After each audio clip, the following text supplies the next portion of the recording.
I'm putting up this video to replace one that I had on about the Progressive Dynamics PD4045 as a matter of trying to figure out how to install it. I learned a couple things, thought I'd share them with you. So this is the unit, and this is a converter. It brings in 110 energy that you can distribute into regular 110 type breakers. And it also converts energy to a 12 volt system that you can run 12 volt electricity lines off of. You can run them both concurrently. You can run the 120 side along with the 12 volt side at the same time. And so the other thing you can do is bring in battery power and run the 12 volt side off of the battery alone, but it does not invert energy into 120. So if you're looking to do that, you need something different. If you're just running off the battery, you can only run the 12 volt side. If you're running off a shoreline or a 110 source, you can run both of them at the same time. As a matter of starting this whole thing, you should know that there are 3 separate grounds you need to run. One from this 110 side, one from this 12 volt side, and an additional one in the back that I'll show you for your individual circuits, the 12 volt circuits. This comes wired, this comes without breakers, you have to buy those, and it comes without fuses, you have to buy those, but it does come with these two small these two 30 amp circuits, these two 30 amp breakers, fuses, that are for the intrinsic unit, as well as it comes wired from this side to this side. None of the breakers are here, you have to get those. You'll see that this holds 4 different breakers, has slots for 4 different breakers. One of them has to be dedicated to serving the unit. And so without these tandem breakers, you're limited to 3 additional 110 circuits. But if you use tandem breakers, you open up the number that you can use. So the grounding portion is in this back bar here. You can see that back in there. And somewhere in there I have one 10 gauge wire that's running to the chassis of this vehicle. That's the first of the grounds you have to establish. And then you can start getting things set up here. So you put in your tandem breakers. The first one has to be, or should be, a 30 amp service, and that's for the unit itself. And so the wires will be there for that. You plug those in, you put the power source in here, the neutral in the front, and the ground in the back. These wires that I bought additionally to put in are 12 gauge and 14 gauge wires. And they're kind of a Romex configuration, but the ones that I bought are tin, they're called marine wire, they're tin coated stranded copper wire, and they're a lot more flexible and easy to use. And as you can see, this is kind of a constricted space in here, so that little thing can be pretty helpful to have some more flexible wire, because it's difficult to get all of these in with stiff, nasty, regular single core Romex.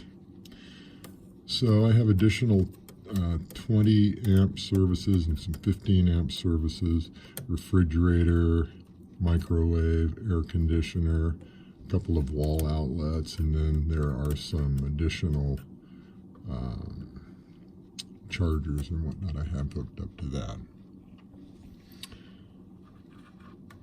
Hope that kind of makes that clear.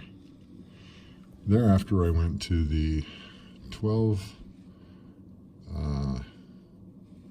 volt direct current side. This ground here you can see clearly is the one from this side to a point on the chassis, and all of these have to go to separate points on the chassis. You can't wind them all together and bolt them with one bolt to the frame. They have to have their own separate grounds. So this is actually would be a white wire. This is a ground for the battery. This is large. I believe this is 8 gauge wire. Again, I use the marine wire for this. The wires that come off of the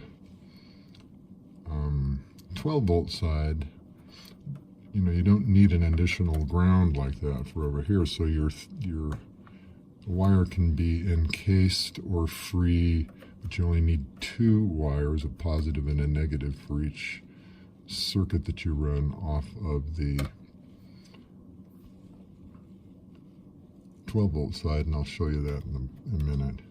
So there are a lot of circuits to use here. I've used 5 so far, and I'm getting ready to plug one of these in. It's a heavier gauge one, is denoted by these 2 red wires. These are, I believe, 20 amp services, 20 amp. I'm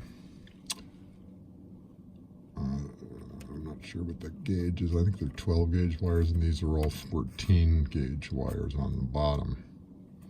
You select your fuses accordingly for the amount of amperage that your unit can pull for whatever specific thing you're gonna side. And it's kind of a ratty mess, but it'll become clearer maybe as I show it to you. This is this extra bus bar that you put for grounding your 12 volt side. So all of these red wires that you see here and some other ones are part of my 2 wire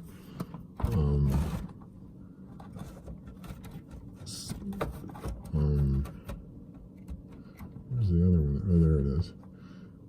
Kind of wire configuration that I'm using.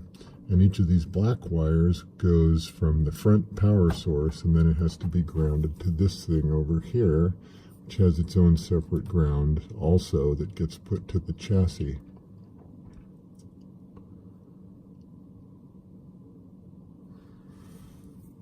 See that I have a lot of 110 and additional 12 volt stuff leading up to the interior of this vehicle, which happens to be a 55-year-old travel trailer. And I'm in over my head, but here we are. So, but did learn some things about the PD450 that I hope can be helpful to you as you try to figure out how to use this unit, which I think for my purposes been a pretty good unit, pretty good investment. I did get a lot of help from the Progressive Dynamics helpline, and really my issue with this whole thing was that I didn't understand that all of these separate elements needed to be grounded. It's an important point. Really thereafter, it's pretty straightforward. Oh, I did want to show you that this is a bunch of wires that are coming off of the 12 volt side, and these are yet unused. I'll use one of these heavier red lines, which are the 12 gauge wire for a pump that I'm putting in. But these are all very cleverly numbered so that you can see which correlates to what position on the front as you run your positive and negative wires away from the 12 volt side, with the positive one going to the black on your line and the red going to the ground, or the white going to the ground. Whichever kind of wire colors you have to deal with need to remain consistent, obviously. Clever, hey?